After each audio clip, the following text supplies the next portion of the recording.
শুধু দর্শক, পবিত্র মাহে রমজানের আজকে 22 রমজান এবং 22 রমজানে আমরা দেখতে পাচ্ছি বাংলাদেশ সচিবালয়ের পাশে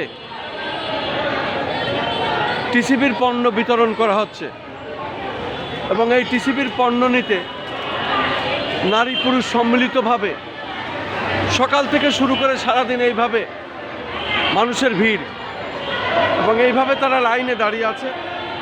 অথচ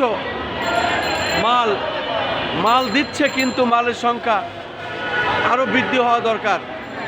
যেহেতু এত কম পরিমাণ পণ্য, আসলে মানুষের সংখ্যা অত্যন্ত বেশি, মানুষের চাহিদা অনেক বেশি, মানুষের আসলে দরকার আরও এই পণ্য বৃদ্ধি করা দরকার। পবিত্র রমজান মাসে আমরা দেখতে পাচ্ছি টিসিবির পণ্য দিতে আসলে মানুষের হাহাকার, মানুষের ভিড়। আসলে এই পণ্য আরও বৃদ্ধি করতে হবে এবং গাড়ির সংখ্যা বৃদ্ধি করতে হবে। এই পবিত্র মাহে রমজান মাসে আমরা দেখতে পাচ্ছি নারী পুরুষ সম্মিলিতভাবে আমরা দেখতে পাচ্ছি টিসিবির পণ্য নিতে মানুষের প্রচণ্ড ভিড়। আসলে পণ্যের সংখ্যা বৃদ্ধি করার দরকার। মানুষ আসলে এমনভাবে লাইনে দাঁড়িয়েছে, আসলে এটা কতজনের কীভাবে দেবে। মানুষ কিন্তু এই পণ্যের জন্য দীর্ঘ লাইন ধরে দাঁড়িয়ে আছে, শত শত মানুষ, হাজার হাজার মায়ের। কিছু বলবেন? আপনি ওখানে চান না কেন?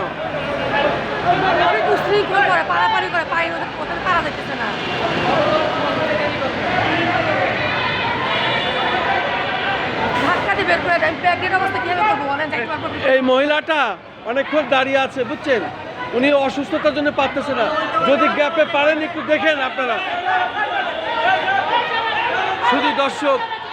শুধু দর্শক আমরা দেখতে পাচ্ছি এখানে একজন যদি একটু আগে যায় তাহলে অন্যরা এখানে উত্তেজিত হয়ে ওঠে। আসলে দীর্ঘক্ষণ এইভাবে লাইনে তারা দাঁড়িয়ে আছে, কে আগে নেবে এইটাই হলো আসলে মূলত এখানে চ্যালেঞ্জ।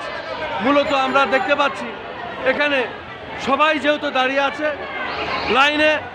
লাইনে নিয়ম শৃঙ্খলা মেনে নিতে যাবে। একজনকেও আমি বলেছিলাম, একজন মহিলা, উনি সামনে যেতে পারছেন না ভিড়ের কারণে।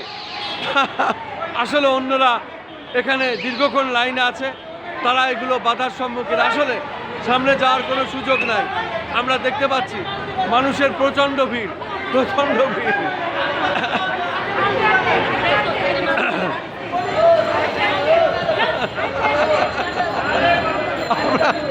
আমরা দেখতে পাচ্ছি আসলে এই আবার ওইদিকে একটু ঘুরে নিয়ে যাও, ওই জায়গায় বাবা আস্তে করে।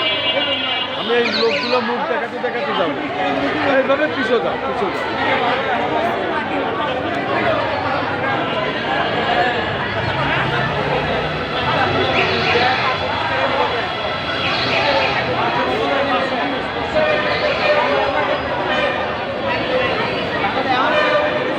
আসলে দীর্ঘ লাইন, মানুষ আসলে কতক্ষণ এই রোজার মাসে দাঁড়িয়ে থাকবে, এটাই আসলে। অথচ আজকে জাতীয় সংসদ বসেছে, আমরা সেখানে দাবি জানাবো এই মানুষদের যাতে অতি দ্রুত এদের ব্যবস্থা করা হয়। আমি খন্দকার মাসুদুজ্জামান, ধারাবাহিকভাবে আমি এটা প্রচার করে যাচ্ছি এবং আমাদের চ্যানেলগুলো থেকে আমি এটা দীর্ঘদিন ধরে এটা প্রচার করে যাচ্ছি, আমি দেখে যাচ্ছি। আমরা দেখতে পাচ্ছি রিকশাওয়ালা এবং অনেক যারা পরিশ্রমী মানুষ, সবাই আসলে চাই যে তাদের পণ্যটা যাতে সুলভ মূল্যে রমজান মাসে নিতে পারে, কিন্তু আসলে অনেকের জন্য সমস্যা। আমরা দেখতে পাচ্ছি নারীদের লাইন খুব বেশি।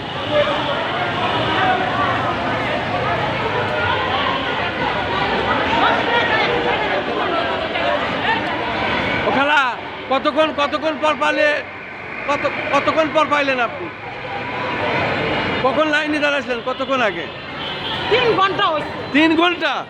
3 ঘন্টা পর খালা পেয়েছে।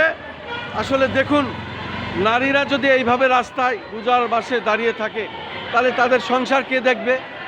তাদের তো বাসায় মানুষ আছে, বউ ছেলে পেলে নিয়ে, বাচ্চা কাচ্চা নিয়ে, পুরুষরা নারীরা একাকার হয়ে গেছে।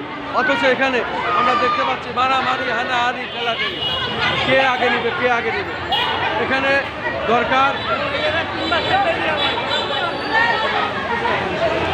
আমি দেখতে পাচ্ছি শিশু বাচ্চাকে কোলে নিয়ে একজন মহিলা, সেও এসেছে।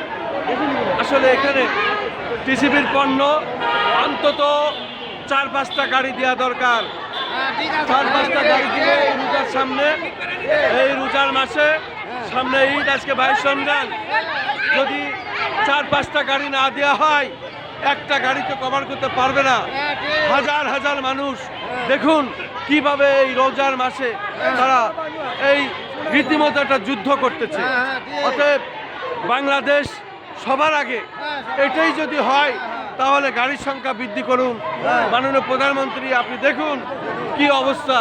আজকে 22 রমজান, এই রমজান মাসে মানুষের টিসিবির পণ্য নিতে হাহাকার বেঁধে গেছে। শিশু বাচ্চা কোলে নিয়ে এসেছে দেখুন।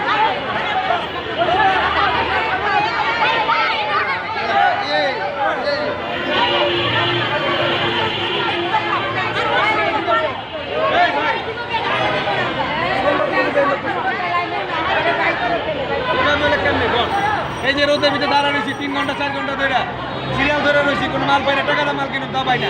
অথচ আপনারা রোজাদার। শুধু দর্শক শুনলেন ভুক্তভোগীদের কথা, অথচ এখানে মাল দিতে পারছে না, মারামারি, হানাহানি, ঠেলাঠেলি হচ্ছে। গাড়ির সংখ্যা বৃদ্ধি করলে ভালো, গাড়ির সংখ্যা ভালো, আর এইভাবে আরো বাড়াইতে হবে। এইভাবে যদি লোক দেয় বিরস্তিতে তাহলে তো হয় না। গাড়ির সংখ্যা বাড়াইতে হবে, মালের সংখ্যা বাড়াইতে হবে। সংখ্যা বাড়াইতে লোক বিরস্তি, মানে মাল দিয়ে দেয় একটা, কথা বলে 1 ঘন্টা, তাহলে তো এখানে সময় অনেক লাগে। শুধু দর্শক শুনলেন, আসলে পণ্যের সংখ্যা বৃদ্ধি করতে হবে। রোজার মাস 3-4 ঘন্টা লাইনে দাঁড়িয়ে থাকে, শেষমেশ অনেকে পায় অনেকে পায় না। 26 তারিখ কোন দেয়